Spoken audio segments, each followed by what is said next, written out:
کۆمەڵێک قسە و دەنگ و هەواڵی موچینە هەڵە بڵاوبوو بیتەوە لەسەر موچە و دابشکردنی موچە و هاتن و نەهاتنی ئەو بڕەپارەی کە لە بەغدا تەخسیس کرایە. لە ڕاستیدا ئەمە بە وێڕای سوپاس و پێزانی لە بۆ ئەندامانی پەرلەمانی کوتلەی کوردستانی لە بەغدا کە جەختیان کردەوە لەسەر مافە شایستدارەکانی هەرێمی کوردستان و موچەخۆران، بەڵام هەندە جارانیش ممکنە لە تەسریحاتی لابەلا ممکنە بە هەڵە تەفسیر بکرێ یانیش بە پێی هەندێک زانیاری ناتەواو، بۆیە دەبتەمایی قسە و مانشێتی هەواڵەکان و دەبتەمای دڵڕاوچەی موچەخۆران لە هەرێمی کوردستان. بۆیە بە پێویست زاندرا ئەوڕۆ کە جنابی وەزیر لێرە ئامادەیە و بەڕێز کاگ ئامانج سکرتێری ئەنجومەنی وەزیران هەندێک ڕوونکردنەوە بدرێتن لەسەر ئەو بابەتە و هەر لێرەش حەز دەکەم ئاماژە پێ بدەم تەنها ڕوونکردنەوەیە، پرسیار وەرناگیرێتن، تەنها ڕوونکردنەوەیە و ڕوونکردنەوەکانیشی بەدڵنیاییەوە بۆ ئەوەیە کە زیاتر هاوڵاتیان و بە ڕێگای میدیا و هاوڵاتیان بتوانن لە ناو سوورەکەدا بن و ئەو دڵڕاوچەیە کە هەیە بەر لە جەژن کە ئێستا مانجی ڕەمەزانی پیرۆزە بتوان زیاتر ئێمە وەکو حکوومەتی هەرێمی کوردستان بە دەنگەوەی داخوازیەکانی هاوڵاتیانین و پەرۆشی نیگەرانیەکانین و هەوڵیش دەدەین کە هەنگاو بە هەنگاو ئەو کێشانەی هەیە چارەسەر بکرێتن. دووبارە سوپاسان دەکەین بە ئامادەبوونتان و ئێستاش جەنابی وەزیر ئەو ڕوونکردنەوەی کە پێویستە پێشکەشی بەوەی دەکاتن و بە هاوڵاتیان بە ڕێگای میدیا بەڕێزەکان فەرموو. باینتان باش، زۆر سپاس بۆ ئامادەبوونتان بە بۆنەی مانگی ڕەمەزانی پیرۆزە و پیرۆزبایی لە جەنابتان و لە خەڵکی هەرێمی کوردستان و موسڵمانانەکەین بەگشتی. ماوەی چەند هەفتەیەکە زۆر بە چڕی قسە و باسێکی زۆر هەیە لەسەر دابشکردنی موچە بە تایبەتی لە ساڵی 2019 و هەروەها ئەو بابەتانی کە باسەکرێت کە 5 موچە لە ساڵی 2019 هاتۆتە هەرێمی کوردستان. اینجا ئەم هەواڵانەت چی لەلایەن بەڕێز وەزیری دارایی حکوومەتی عێراق باس کراوە یاخود لەلایەن پەرلەمانتارە بەڕێزەکان یاخود لە میدیاکان باس کراوە. دوایەوەی کە قسە و باسێکی زۆری لێکەوتەوە، دوایەوەی کە بەڕاستی کۆمەڵێک شت باسەکرێت کە زۆر دوورە لە ڕاستیەوە، ئێمە وەکو حکوومەتی هەرێمی کوردستان لە سەرۆکایەتی ئەنجومەنی وەزیران بڕیارماندا کە ڕوونکردنەوەیەکی پێویست بە بەڵگەوە بە پێی هەموو کتاب و نووسراوەکانی حکوومەتی عێراقی و بانقی مرکزی عێراقی لە ڕێی میدیا بەڕێزەکانی ئێوە بۆ هاونیشتیمانیان و موچەخۆران و خەڵکی هەرێمی کوردستان ڕوونکەینەوە و هەر لێرەشەوە بۆ ئەو دادوەرە بەڕێزانە یاخود ئەو پارێزەرە بەڕێزانە یاخود بۆ ئەو نووسەر و ڕۆژنامە نووسە بەڕێزانەی کە بەردەوام لەسەر ئەم بابەتە بە دوواداچوون و قسە ئەکەن. من پێم خۆش بوو پێشتر سەردانی وەزارەتی دارایی و ئابووریان کردایە بۆ ئەوەی کە لە نزیکەوە بە دوواداچوون بکەن لە ئێمە وەڵامەکەی وەرگرن ئەگەر ئیقناع نەبوون بە وەڵامەکەی بە دوواداچوونیان بۆ کاریکە بکردایە، بەڵام بەداخەوە هەندێک جار بەخۆی هەندێک ململانی سیاسی یاخود بەهۆی هەندێک تەوەجوهی ترەوانێ بۆ بەلاڕێدابردنی هەواڵە ڕاستەکان یاخود بۆ بەلاڕێدابردنی ئەو بابەتانی کە هەیە بەو شێوەی لێکراوە. حەز دەکەم جەنابتانەوە بزانن کە حکوومەتی هەرێمی کوردستان وەزارەتی دارایی و ئابووری لەبەرەوەی لە ساڵی 2014ەوە پاژەوەی حکوومەتی عێراق بودجەی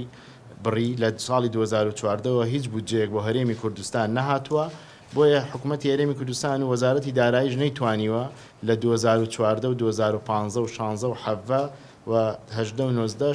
کە هیچ میزانیەک دانێت. بەڵام ئێستا وەزارەتی دارایی میزانی حازرە، بەڵام چاوەڕێی حکوومەتی نوێیەکە کە دەست بەکار بێت ببرێتە ئەم خولەی پەرلەمان و لەوێ تەصدیق بکرێ. بۆیە بەردەوام هەر بڕەپارەیەک لە وەزارەتی دارایی و ئابووری سەرف بکرێت، اینجا بۆ موچە بێت یاخود بۆ قەرز بێت یاخود بۆ هەر بابەتێکی کە بۆ پرۆژە سەرف بکرێت، پێشتر ڕەزامەندی ئەنجومەنی وەزیران وەرگیراوە و هەموو داهاتانەی کە لە هەرێمی کوردستان هەیە لە ئەنجومەنی نەوت و غاز لەوێ تاوتوێ ئەکرێت، دواتر ئەبێتە بڕیار و لە وەزارەتی دارایی جێبەجێ ئەکرێت. بۆ بەرچاوڕوونی جەنابتان لە ساڵی 2018 حکوومەتی ناوەندی 9 جار موچەی ڕەوانی هەرێمی کوردستان کردووە کە ئەگەر لەسەر شاشەکە بۆ ئێوەی بەڕێز ئەوە کە لەبەر چای ئێوەی بەڕێزە ئەوە لە ساڵی 2010 حکوومەتی ناوەندی 9 جار موچەی ڕەوانەی هەرێمی کوردستان کردووە کە 2 تریلیۆن و 857 ملیار بووە. هەموو مانگێک ئەم موچەیە دابش کراوە 30 ڕۆژجارێک لە کەیەکەوە دابش کراوە لە مانگی چواری 2010. لە مانگی چواری 2010 کە دابش کراوە دەست کراوە بە دابشکردنی موچەی مانگی 2010 چونکە ئەو کاتە کە حکوومەتی بەڕێز عەبادی بوو لەوێ بڕیار درا لە 2010 تا 12 2010 هەموو مانگێک 317 ملیار دینار لەلایەن حکوومەتی عێراقیەوە بۆ هەرێمی کوردستان بنێرێت.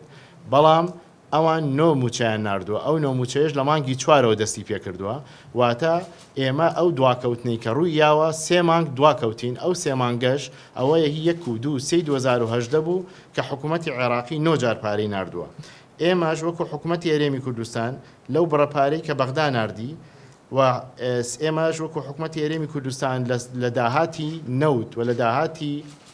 ناوخۆی هەرێمی کوردستان و ئەو بڕەپارە کەمەی کە هاوپەیمانان دەیدەن 3 تریلیۆن و 618 ملیار دینارمان خستۆتە سەر ئەو موچانە بۆ ساڵی 2010. ببورن کە بەڵێ 3 تریلیۆن ماخسوتە سەری، بەڵام بە هەمووی کردیە 6 تریلیۆن و 475 ملیار، واتە لە ساڵی 2010 6 تریلیۆن و 475 ملیار دینارمان داوە بە موچە بۆ 9 مانگ. لە چواری 5 دەستی پێ کردووە هەموو مانگێک، لە چواری 5 یاخود لە 5 دەستی پێ کردووە هەتا 5 12 موچەی مانگی 9 2010 ماندا. ئەو 3 مانگی کە دواکەوتۆک و باسم کردو ئەوە سەبەبەکەی بوو. اینجا بابێنە سەر موچەی مانگی